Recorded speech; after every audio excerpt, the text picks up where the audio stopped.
नमस्कार. आज पुन्हा एकदा तुमचं सगळ्यांचं हार्दिक स्वागत. मागच्या काही व्हिडिओजला तुम्ही खूप छान रिस्पॉन्स केलं सगळ्यांनी आणि म्हणूनच माझी इच्छा झाली की आठवड्यातून 2 दिवस सगळ्यांशी इथे भेटायचं फेसबुकच्या माध्यमातून.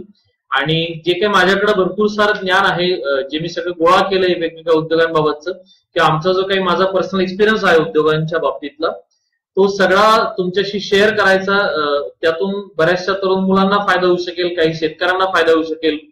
आणि मागे 2-3 दिवसापूर्वी जेव्हा मी हा उपक्रम सुरू करण्याचा विचार केला की अशी काहीतरी एक ऍक्टिव्हिटी आपण सुरू करूयात, त्या दिवशी पहिल्यांदा काही मित्रांनी खूप छान सजेशन मला दिले होते की सर हा विषय निवडा, तो विषय निवडा, या विषयावरती काहीतरी माहिती सांगा, बाजारपेठेविषयी माहिती सांगा.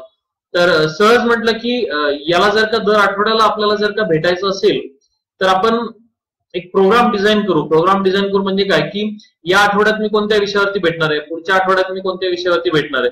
म्हणजे जे त्या विषयाशी कनेक्टेड जे इच्छुक आपले मित्र असतील किंवा ज्यांना माहिती आपल्याला गरजेची वाटते ती लोक बरोबर त्यावेळेला वेळ काढतील. त्यामुळं खरं तर हा आठवडा माझा असं म्हणा की प्रॅक्टिस वीक आहे. याच्यामध्ये टेक्निकल काही इश्यूज कदाचित येत आहेत का, किंवा माझ्याकडून बोलताना काही चुकतंय का, किंवा आपल्याला कम्युनिकेशन करताना काही एरर येत आहेत का, या सगळ्यांचा विचार करून आज पुन्हा एकदा फेसबुकवर लाईव्ह येण्याचं ठरवलं. काल संध्याकाळी जेव्हा विचार करत होतो की आपल्याला काय करता येईल, कोणता विषय उद्या आपण घेतला पाहिजे, तेव्हा सगळ्यात पहिला जे आपल्या चावडीच्या जे एमडी आहेत प्राची मखरे मॅडम, त्यांच्याबरोबर जेव्हा डिस्कस केलं तेव्हा पहिल्यांदा आमच्या नजरेत हेच आलं की तरुण मुलं जी आहेत यांना सगळ्यात मोठा आता इश्यू आहे की नोकरी सोडण्याची बहुतांशी मुलांची इच्छा असते की नोकरी नको, मला बॉसशी नाही टॅकल करायचंय, त्याच्यावर वाद नाही घालायचे. आणि त्या सगळ्या फ्रस्ट्रेशन मध्ये किंवा त्या रोजच्या टार्गेट्सच्या जगण्यामध्ये मी फार वैतागलोय आणि सर मला काहीतरी वेगळं सांगा किंवा मला माझा बिझनेस स्टार्ट करायचा आहे. ह्या विचारसरणीतून खूप सारे लोक आपले जी आवडीचे ट्रेनिंग प्रोग्राम असतात त्याला येऊन भेटतात, पर्सनली येऊन भेटतात की सर जॉब डिझाईन करायचा आणि बिझनेस स्टार्ट करायचंय मला, तर त्याविषयी काहीतरी सांगा. अशी एक नेहमी तरुण मुलांची आता इच्छा आहे. तुम्ही जरी एक लक्षात घेतलं असेल तर मागच्या या 3-4 वर्षामध्ये सोशल मीडिया जसं ऍक्टिव्ह झालंय तसं तरुण मुलं शेतीकडे किंवा ऍग्रिकल्चर फील्डकडे किंवा बिझनेस फील्डकडे खूप मोठ्या प्रमाणात वळायत. यात सगळ्यांचाच वाटा आहे. म्हणजे फेसबुक व्हॉट्सअपचा तर मी म्हणेन खूप मोठा वाटा आहे. कारण आज याच माध्यमातून आपण एकमेकाला भेटू शकतो, बोलू शकतो. आणि टेक्नॉलॉजी जशी जशी अपग्रेड होत चालली तसं तसं मुलं उद्योगांकडे वळत चाललेत किंवा उद्योगांकडे मोठ्या प्रमाणात येत चाललेत असं मला वाटतं. या माध्यमातून जेव्हा तरुण मुलं एखादा मोठा डिसिजन घेतात, कारण मी असे खूप चांगले चांगले मित्र माझे बघितलेत की ज्यांना 50,000 रुपये पगार असतो, 1 लाख रुपये पगार असतो, किंवा असेही असतात की बाबा 15,000 20,000 रुपये पगार असतो आणि सडनली सर जॉब सोडायचाय आणि नाही तेवढा पगार जरी नाही मिळाला तरी पण कमी पगाराचा बिझनेस सांगा किंवा थोड्या दिवसानंतर सेटल होईल असाही मला बिझनेस सांगा, असं खूप सारे मुलं विचारतात. ही जी काही कन्सेप्ट आहे म्हणजे स्वतःचा उद्योग सुरू करणं ही माझ्या दृष्टीने मला असं वाटतं एक प्रोसेस आहे सगळ्यात मोठी. आपण जसं म्हणतो की आपण जसं शिक्षण पूर्ण करत असताना मग ते आपलं 1ली ते 10वीचं शिक्षण असो किंवा 11वी 12वीचं शिक्षण असो किंवा तुमचं ग्रॅज्युएशन असो, पोस्ट ग्रॅज्युएशन असो किंवा अगदी असं म्हणता येईल की तुमचं पुढचं अजून काही एमफिल असो, डॉक्टरेट असो, या सगळ्या प्रक्रियेला तुम्ही जर एक ऑब्झर्व केलं असेल तर या सगळ्या गोष्टींना एक थोडा वेळ लागतो.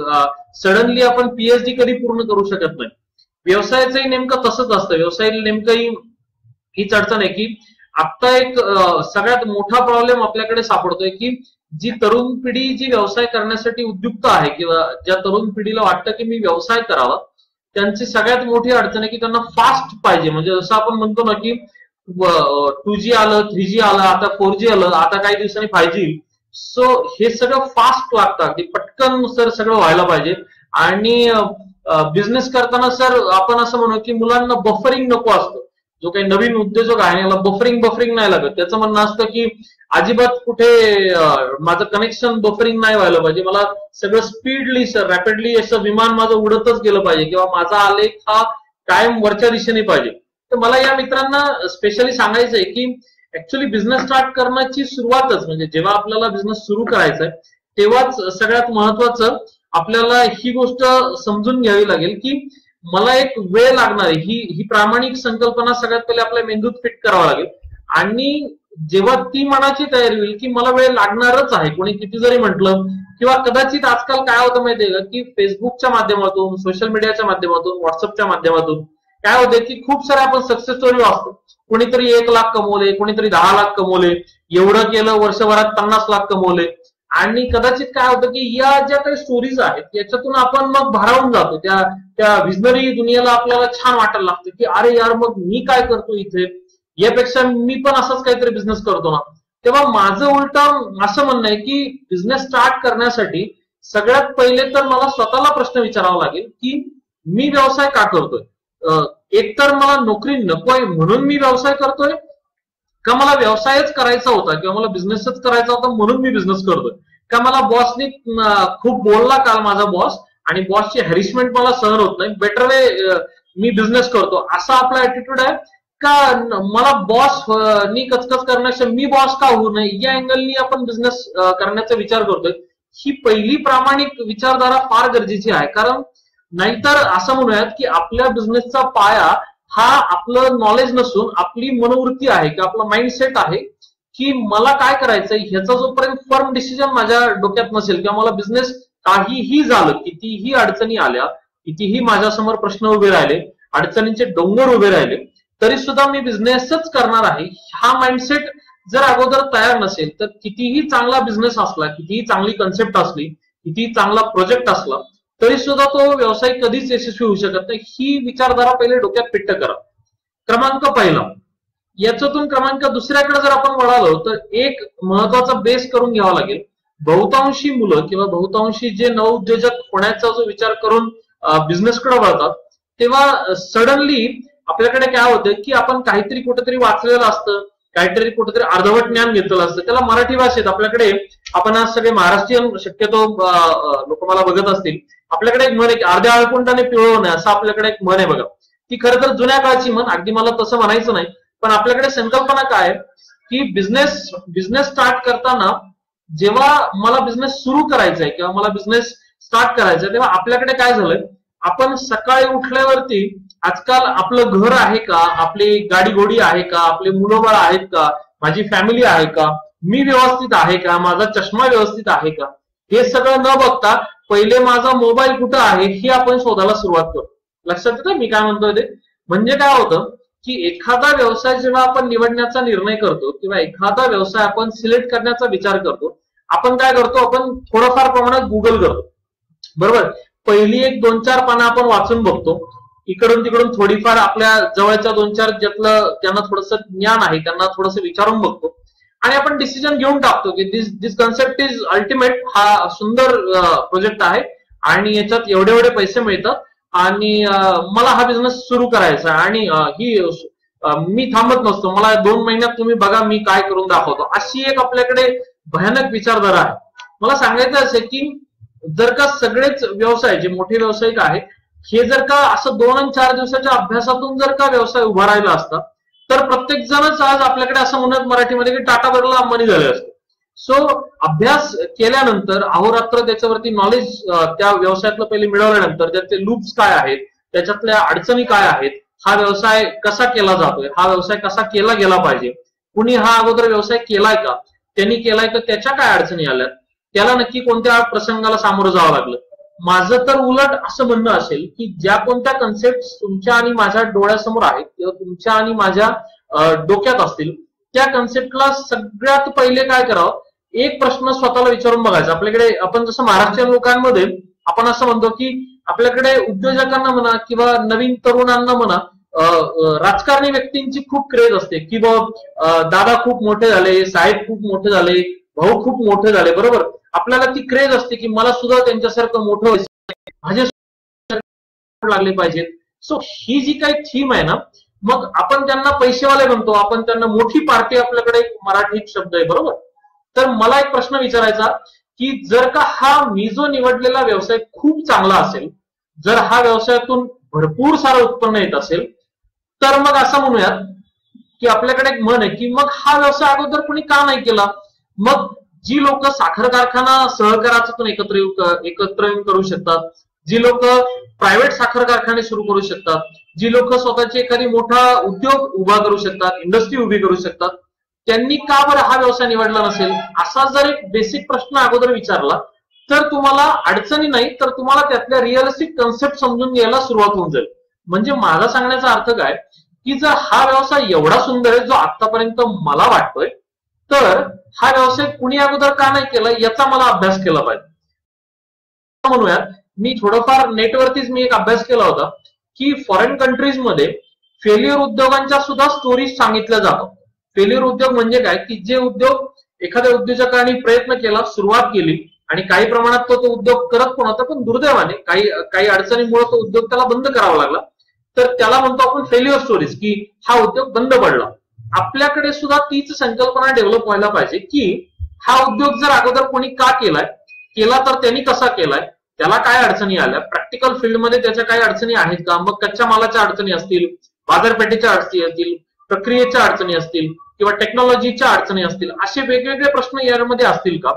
जर कोणी बंद केला असेल किंवा कोणाचा बंद पडला असेल तर मला त्याचाही मोठा अभ्यास केला पाहिजे की ठीक आहे कोणीतरी एखादा उद्योग बंद केलाय, म्हणजे आपल्याकडे लगेच आपण एक म्हण म्हणतो की आपल्याकडे जेव्हा आपण आपल्या आप्तेष्टांना, आपल्या घरच्यांना किंवा आपल्या मित्रांना जेव्हा सांगतो की अरे मी एक फलाना उद्योग निवडायचा विचार केलाय, तर सगळ्यात पहिले काय होतं माहितीये का की आपल्याला एक निगेटिव्ह स्टोरी सांगितली जाते. अरे ते तुझे ते काका नाहीत का, तो राम्या, तो नाही तो शाम्या, त्यांनी पण तो उद्योग केला होता, त्याला नाही जमलं, तुला कुठून जमणार, ही आपल्याकडे विचारधारा खूप स्ट्रॉंगली सांगितली जाते. त्याच्यात आपल्या आई वडिलांची, आपल्या मित्रांची चूक आहे असं अजिबात नाही, त्यांचंही बरोबर आहे.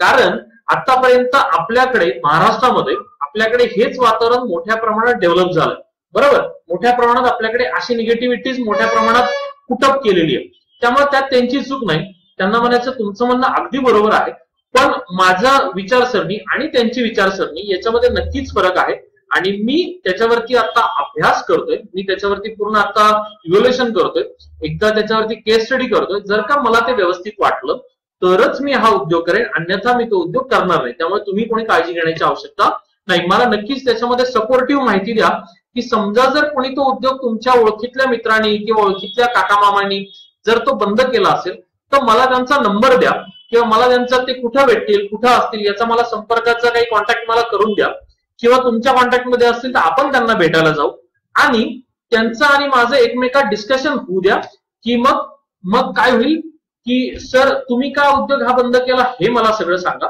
आणि याच्यातून पुढे काय काय अडचणी येत गेला ते सुद्धा मला सांगा.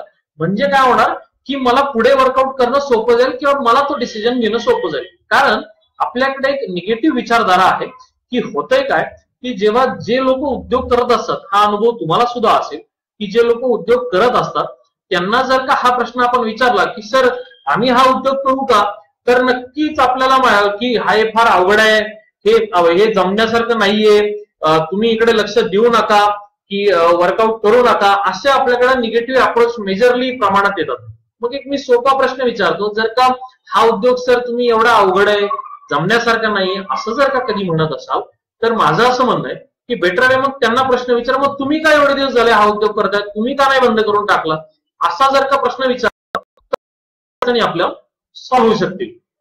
याच्यातही पुढे जाऊन जेव्हा मी एखाद्या कन्सेप्ट वरती विचार करतो किंवा जेव्हा एखाद्या बिझनेस प्लॅन वरती विचार करतो तेव्हा सगळ्यात पहिले मला याच्यावरती विचार करावा लागेल की या उद्योगाला रॉ मटेरियल कुठे नक्की अवेलेबल होतं का, ते मुबलक प्रमाणात आहे का. दुसरी गोष्ट, रॉ मटेरियल झाल्यानंतर मग त्याच्यात मला प्रोसेसिंग नक्की काय आहे, हे बनवण्यासाठी मला काय काय करावं लागतं.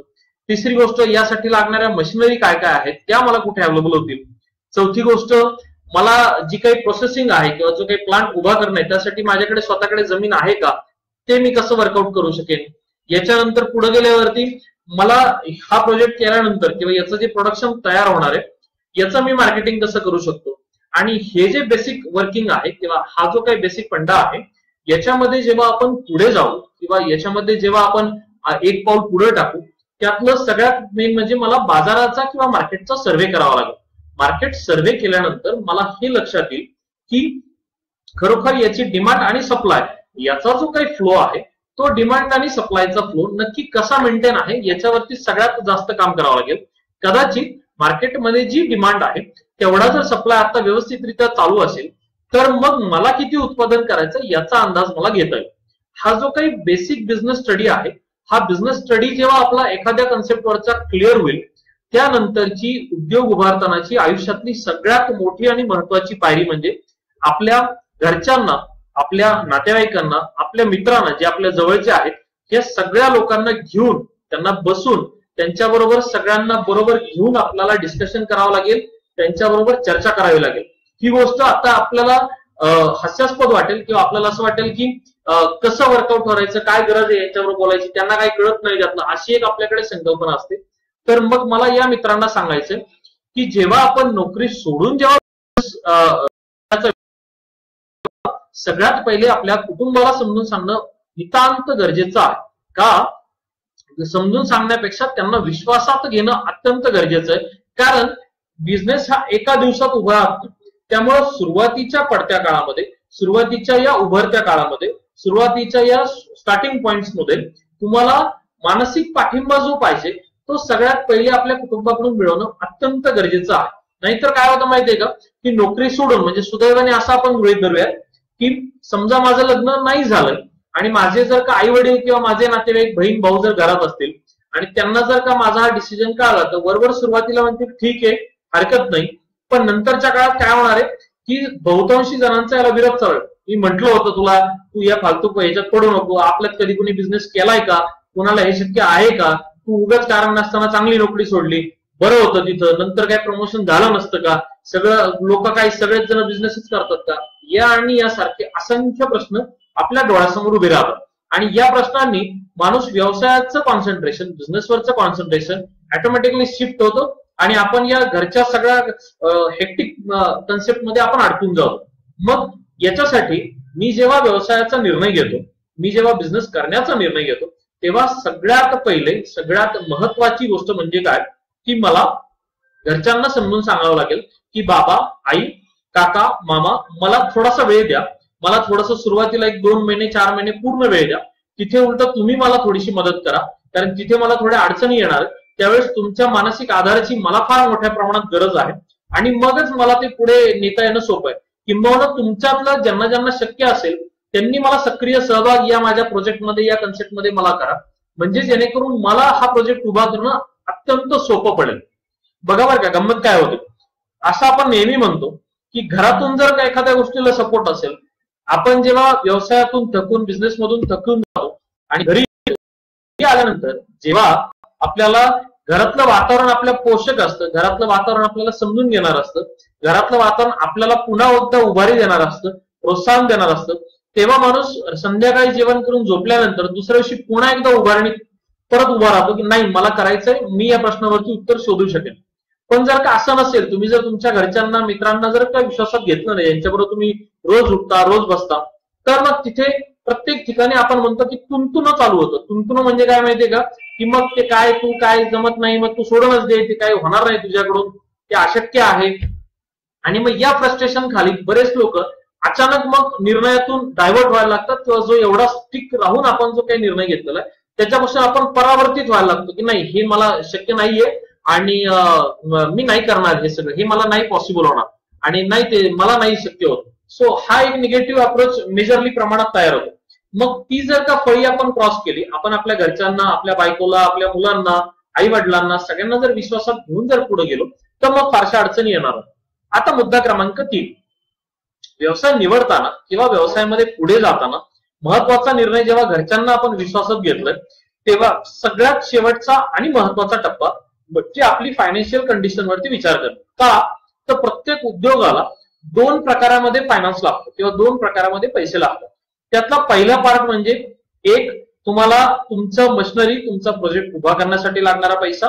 क्रमांक 2 तुम्हाला रॉ मटेरियल खरेदी करण्यासाठी लागणारा पैसा. बहुतांशी वेळा आपल्याकडे कोणताही उद्योग सुरू करताना आपल्याकडे कॅपिटल कॉस्ट म्हणजे फक्त मशिनरी, जागा, सेटअप करण्यासाठी खर्च याच्यावरती कॉन्सन्ट्रेशन केलं जातं. पण जेव्हा कच्चा माल खरेदी करण्याची वेळ येते किंवा जे काही आपल्या उद्योगासाठी लागणारं जे रॉ मटेरियल आहे ते परचेस करण्याची वेळ येते तेव्हा आपल्याकडे मुबलक पैसा नसतो आणि मग आपण तिथे बॅकफुटवर जातो. मग इतर उद्योग किंवा आपल्यासारखे जे आपले स्पर्धक आहेत ते स्पर्धक तिथे मार्जिन कमी ठेवून त्यांना तिथे आपल्यापेक्षा चांगलं सर्व्हिस देता येते किंवा चांगलं पुढे पुटअप करता येते आणि आपण तिथे नेमके अडकले जातो. यामुळं आपल्याकडे जो काही उपलब्ध पैसा आहे किंवा आपल्याकडे जी उपलब्ध फायनान्स आहे याचा सगळ्यात पहिले आपल्याला अभ्यास करावा लागेल की माझ्याकडे खरोखर पैसे किती आहेत. जर का माझ्याकडे 1 लाख रुपये जर असतील तर मग मी त्यातले काही रक्कम रॉ मटेरियलसाठी किंवा प्रोसेसिंगसाठी मी ठेवून देईल आणि मग त्यातले 25% रक्कम मी माझ्या कॅपिटल कॉस्ट मध्ये गुंतवतो. आपण आपल्याकडे न्यूनगंड आहे की बँक लोन करणं हे अवघड आहे, बँकेत माझं चालत नाही, बँका कर्ज देत नाही. नक्कीच बँकांमध्ये काही ठिकाणी अशी अडचण असू शकते, मी अगदी म्हणत नाही की 100%, काही ठिकाणी अडचण सुद्धा असेल, नसेल असं नाहीये. पण आपले जर व्यवस्थित व्यवहार असतील, आपलं जर पर्सनल रेपो जर चांगला असेल, यापूर्वी तुम्ही कुठे सिबिल मध्ये नसताल, तुम्ही जर यापूर्वी काही कर्ज घेऊन जर व्यवस्थित फेडलेलं असेल तर अशा गोष्टीमुळे तुम्हाला तुमची बँक कर्ज द्यायला नकार देऊ शकत नाही.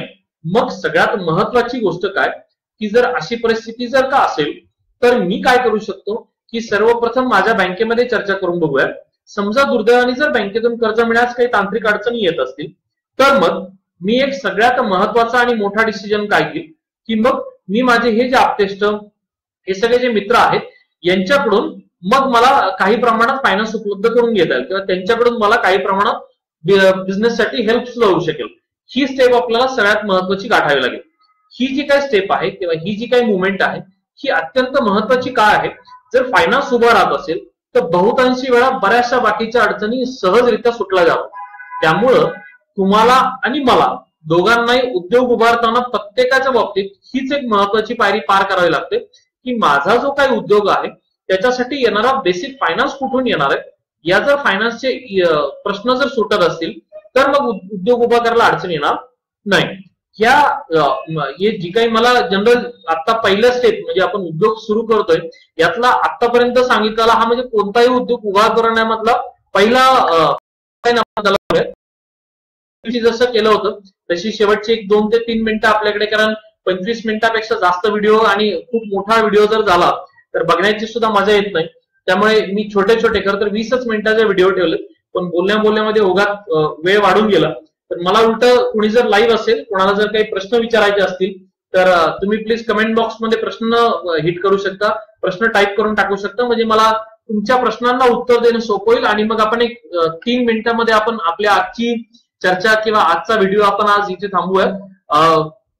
याच्या अगोदर पण काही मित्रांनी आपल्या माझे प्रश्न टाकले, मला ते पण ऍक्च्युली बघायचे की भरपूर सारे तिथे हे दिसत होते. ते बालाजी पवार आहे, त्यानंतर मिनीनाथ आहे, त्यानंतर प्रदीप आहे, त्यानंतर संतोष आहे. सगळ्यांनी काही ना काही कमेंट केलं. त्यानंतर माझ्या मते श्रीनिवास आहे, त्यानंतर हंसराज आहे, संघरत्न आहे, त्याच्यानंतर संघरत्नपर्यंत आहे. तर 1-2 मिनिटं मी अजून लाईव्ह आहे, जर का कोणाला काही प्रश्न विचारायचे असतील तर डेफिनेटली विचारू शकतात.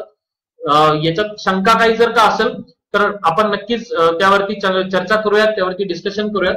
आणि जर काही शंका नसतील तर मग मला थांबणं उलट हरकत आहे. सर तुम्हाला भेटता येईल का? अरे बापरे धनंजय, भेटता येईल, अडचण नाही. फेसबुकवरती भेटू शकतो, प्रत्यक्षात भेटू शकतो. धनंजय अडचण काय होते की भरपूर साऱ्या बिझी शेड्यूलमुळे बऱ्याच वेळा काय होतं की भेट देता येणं शक्य होत नाही, पण आपण फोनवरती नक्की भेटूयात. आणि कधी जर तुम्ही अहमदनगरला आलात, तिथे आमचं ऑफिस आहे, तर डेफिनेटली आपलं भेटता येईल. मी काही प्रमाणात पुण्यामध्ये पण असतो महिन्यातून 2 ते 3 दिवस, तर तेव्हा सुद्धा आपण भेटू शकतो. नाहीतर फोन आणि व्हॉट्सअप किंवा फेसबुक लाईव्ह हा तर आता डेफिनेटली पर्याय आहेच. आणि तुम्ही तुमचं गाव मला माहित नाही, नेमकं इथं गाव टाकलेलं नाही, जर गाव टाकलं तर मला तुम्हाला एक्झॅक्टली सांगता आलं असतं. पण डेफिनेटली आपण त्याच्यामध्ये काम करू शकतो, काही अडचण नाही. आणि तुमची काही कन्सेप्ट असतील त्यामध्ये मला तुम्हाला मार्गदर्शन सुद्धा करता येईल. अतुलनी टाकले कन्स्ट्रक्शन बिझनेस बद्दल काही माहिती आहे का? नाही अतुल, सॉरी नाहीये. तुम्हाला नक्की काय माहिती पाहिजे हे मला खरं तर कळालं नाही. तुम्ही जर थोडंसं टिपिकल प्रश्न विचारला की नक्की त्यातलं काय तुम्हाला अपेक्षित आहे ते जर मला सांगितलं तर मी त्याच्यावरती काही मला मदत करता येईल का ते सांगेल. जर का मला शक्य नसेल तर कुठे ती मदत उपलब्ध होऊ शकते याबद्दल काहीतरी सांगू शकेल. धनंजय तुम्ही ऑफिसवर येऊन गेलात, मग माझी भेट झाली नव्हती तुमची कदाचित. तुम्ही जर कधी ऑफिसवरती आलात तर डेफिनेटली भेटता येईल. मी दर शनिवारी अहमदनगर कार्यालयामध्ये उपलब्ध असतो. शनिवारी दुपारी 2 ते 5 भेटीसाठीच मी आता राखून ठेवलाय, कारण बहुतांशी वेळ अडचण ही होते की फोनवरती पण अगोदरचे सोमवार ते शुक्रवार मी काही शेड्यूल करून ठेवलेलं असतं. तर या सॅटर्डेला जर आलात तुम्ही दुपारी 2 नंतर तर डेफिनेटली मी तुम्हाला भेटेन, मला भेटायला आवडेल तुम्हाला.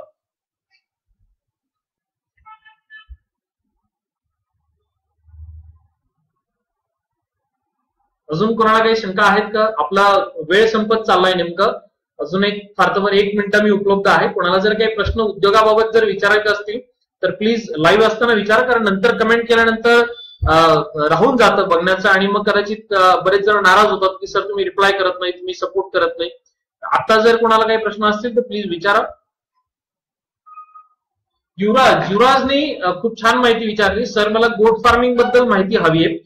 युवराज, खूप सारे मित्र आहेत कदाचित त्यांना गोट फार्मिंगची माहिती हवी असते, तर मी तुम्हाला उलटा रिक्वेस्ट काय करेल की पुढच्या सेशन्स मध्ये म्हणजे पुढच्या आठवड्यामध्ये जेव्हा आपण भेटू तेव्हा आपण गोट फार्म, पोल्ट्री फार्म या एक उद्योगाला घेऊन आपण भेटूयात. आणि आत्ताचा जो विषय याच्यामध्ये पण आपल्याला वर्कआउट डेफिनेटली करता येईल. तर नेक्स्ट सीझन मध्ये मी तुम्हाला गोट फार्मची सगळी माहिती देईल, काही हरकत नाही. आणि तुम्ही आता चावडीवरती आहातच त्यामुळे आपल्याला भेटायला काहीच हरकत नाही. अमर आहे माहिती. सगळ्यात पहिले पवननी प्रश्न विचारलाय, सर लाकडी तेल घाणा या बिझनेस बद्दल काय माहिती आहे का? सॉरी पवन, मला लाकडी तेल घाण्याबद्दल फारशी माहिती नाहीये, पण त्याच्यामध्ये जे मोठे ऑइल मिल असतात म्हणजे उदाहरणार्थ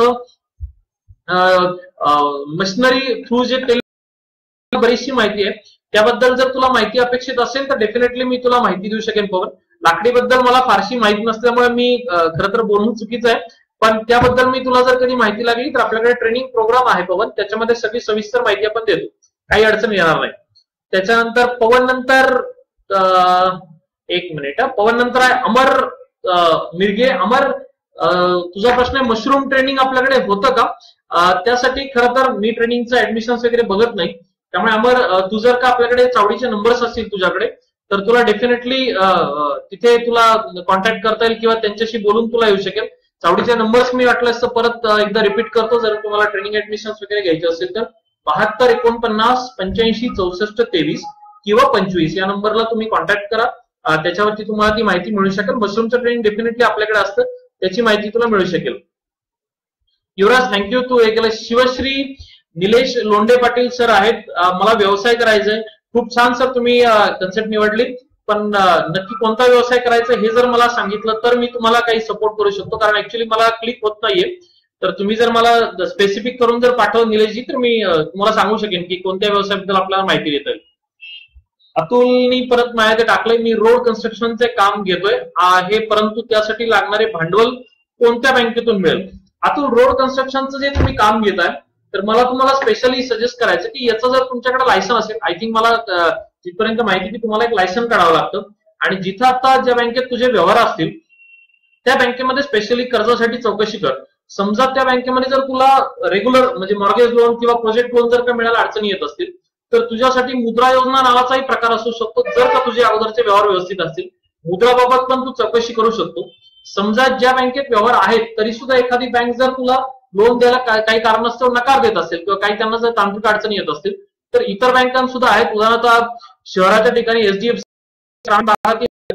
आहे, आयडीबी आहे, ऍक्सिस आहे, या बँक किंवा इंडसइंड बँक आहे, या बँकांमध्ये सुद्धा तुम्ही कर्जासाठी मागणी करू शकता. याबद्दल जर काही टेक्निकल गायडन्स लागलं, जर कधी पॉसिबल झालं तर मी पुढचा कधीतरी एक सेशन बँकिंग वरती सुद्धा घेईल, तेव्हा मला तुला खूप सविस्तर माहिती देता येईल. प्रथमेश चिंचवडकरनी मित्रांनी एक प्रश्न विचारलाय, सर माझा एक्सपोर्टचा बिझनेस आहे, काही एजन्सी आहे का जी मस्ट करतील का? मला ऍक्च्युअली नाही लक्षात आलं प्रथमेश, एक्सपोर्ट CHA आहे का जे मस्त करतील का, म्हणजे नाही मला लक्षात आलं. मदत करतील का असा काही तुमचा प्रश्न आहे का? मग युवराज जर सॉरी प्रथमेश असेल तर मला परत एकदा पिंग करा, खाली कमेंट करा, म्हणजे माझ्या लक्षात येईल प्रथमेश, कारण तसं माझ्या नाही क्लिक होते मला नक्की तुम्हाला काय म्हणायचं.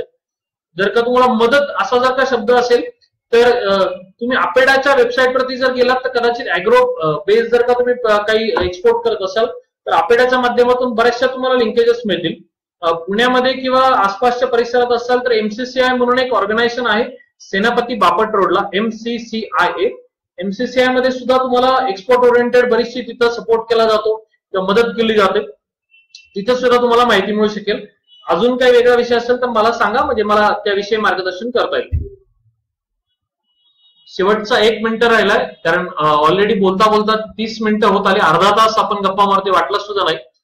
तर कदाचित आजचं सेशन मी इथंच थांबवतोय. आजचा आपला विषय होता की नोकरी सोडून जर स्वतःचा उद्योग सुरू करायचा असेल तर नक्की काय करायला पाहिजे, किंवा पुढे कसं वर्कआउट केलं पाहिजे. त्यातला पहिले 3 मुद्दे आपण आज कव्हर केले. त्यातला पहिला मुद्दा म्हणजे व्यवसाय कसा निवडला पाहिजे, मानसिक तयारी झाली पाहिजे. दुसरा मुद्दा म्हणजे कुटुंबाशी चर्चा झाली पाहिजे, आणि तिसरा मुद्दा म्हणजे फायनान्स अवेलेबिलिटी असेल. पुढच्या आठवड्यात भेटताना याच्या पुढचे मुद्दे की व्यवसाय नक्की कोणते निवडले पाहिजे, त्याच्यावरती काय करायचं असं घेऊन आपण ठरवूयात. आणि आठवड्यातले 2 दिवस मी भेटणार आहे, त्याच्या अपडेशन तुम्हाला चावडीच्या पेजवरती मिळतील. त्यामुळे असं भेटत राहू, बोलत राहू. तुमच्या सगळ्यांच्या सहकार्याबद्दल खूप खूप धन्यवाद. तुम्ही सगळेजण लाईव्ह राहिलात त्याबद्दल तुमचे सगळ्यांचे धन्यवाद. जर का तुम्हाला ही व्हिडिओ आवडली असेल, जर का तुम्हाला यातलं काही महत्वाचं वाटत असेल, तर तुमच्या अशा गरजूवंत इतर मित्रांना नक्की ती शेअर करा. कदाचित माझ्या या बडबडीमुळे किंवा माझ्या सगळ्या माहितीमुळे जर एखाद्याला फायदा आनंद होईल एवढीच अपेक्षा व्यक्त करतो आणि आज थांबतो. धन्यवाद.